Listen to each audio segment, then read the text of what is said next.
هیټ سټروک یو میډیکل ایمرجنسي ده. هیټ سټروک کیږي په کومو علاقو کې ډېر یا کله کیږي. هیټ سټروک که موږ وګورو نو دا په دې ښاریو کې یو ډېر زیات کیږي. د یوې وجه دغه اربن هیټ آیلینډ دی. که موږ وګورو په دې ښاریو کې دا کنکریټ کار ډېر شوي نو کنکریټ چې کوم دی د هیټ ابزورب کوي ډېر زیات او هیټ ریلیز کوي بیا ډېر سلو. نو داسې وشي چې د دې علاقو د ټمپریچر لږ غونتې زیات راشي.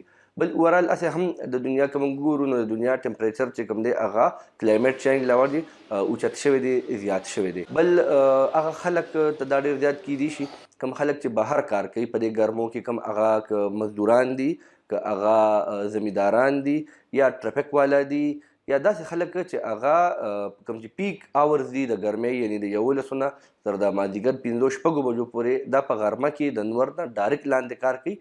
دغه خلکو ته دا زیات کیدی شي. د دې دوه قسمه علامات کیدی شي. یو ته موږ ارلی سمپټم وایو، بل ته موږ ایډوانس سمپټم وایو. یعنې اول چې څنګه کوم مخکې دا شروع کیږي هغه ارلی سمپټمز کې دا وي چې دا کس ته د الټو فیلینګ راځي یا دته موږ وایو نوزیا ورته کیږي. دا کس وایي چې ماته اوکې راځي، ماته الټی راځي، کوي نه خو راځي ورته.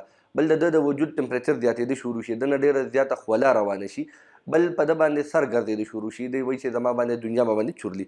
بیا ایډوانس سټیجز کې خو دغه دي چې د وجود نه د خولې مکمل بیا نه وځي، خولې بندې شي. د ده ټمپریچر د 40 ډګري سنټیګریډ یا د 104 ډګري فارنهایټ نه زیات شي. دی ډس اورینټ شي، دی نه پیژني چې زه کوم ځای کې یم، ماته مخامخ دا کسان څوک دي، دا وخت څه دی. او بله خبر دا دی مکمل کنفیوز دي، یعنی مکمل دی په خپل حالاتو باندې نه پوهېږي.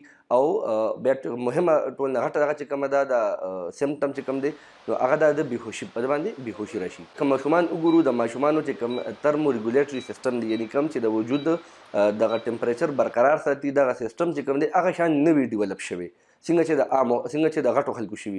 او د بوډاګانو وجه دی چې دغه سیسټم د خپل نظام چې کوم دی دغه درجه حرارت د برقرار ساتلو دغه نظام چې کوم دی نو دا کمزوري شوي.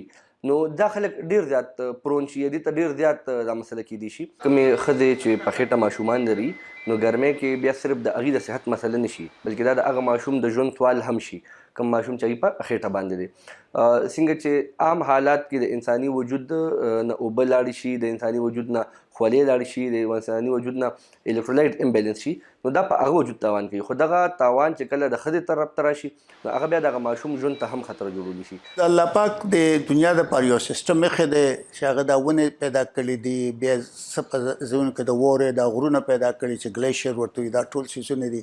نو چې کله انسان ولګېد او ظاهرا یې وی چې ما ترقي وکړه، په هغه ترقۍ کې د دا چې کوم فوسل آیل دي یا د ځمکې نه کوم کویله راوځي یا دا موټرې دي یا دا کارخانې دي، دا ایسیګان دي، چې کله دا څیزونه سیوا کړل نو دې ټول په دنیا کې د کاربن ډای اکساید او د هغه ګیسونو چې کوم ډېر زیات لکه پویزنس ګیسز ورته وایي هغه سیوا کړل.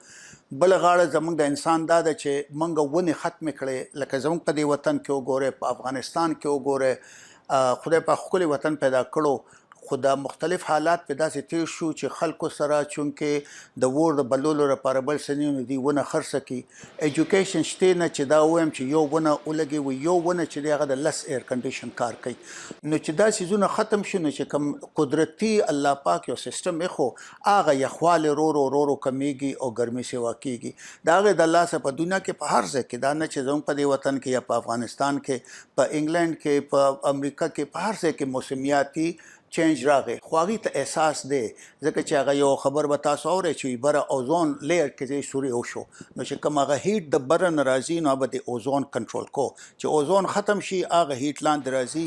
نو زموږ باندې سیلابونه ولې راغلل؟ سیلابونه په دې راغلي چې د څومره ګلیشیرز دي په هغې باندې د ضرورت نه سیوا هیټ راشي، هغه په یو ځای باندې ویلی شي، سیلاب راشي. یا لکه دا خلک ورته دا موږ ورته پښتو کې چړک وی، دی ورته کلاود برست وي، دا وشو. دا ټول موسمیاتي چینج دی. د موسم د حالاتو د بدلون دومره لوی اثر دی په انساني ژوند. کله د افغانستان وروڼه زموږ مریضان اجزان بدل ته راتلل نو ما د مثانې کینسر ډېر زیات کتل شروع کړو، ما د ګردو کینسر ډېر زیات شروع کړو. اوس په افغانستان کې داسې ربر انډسټري یا نور څه نشته.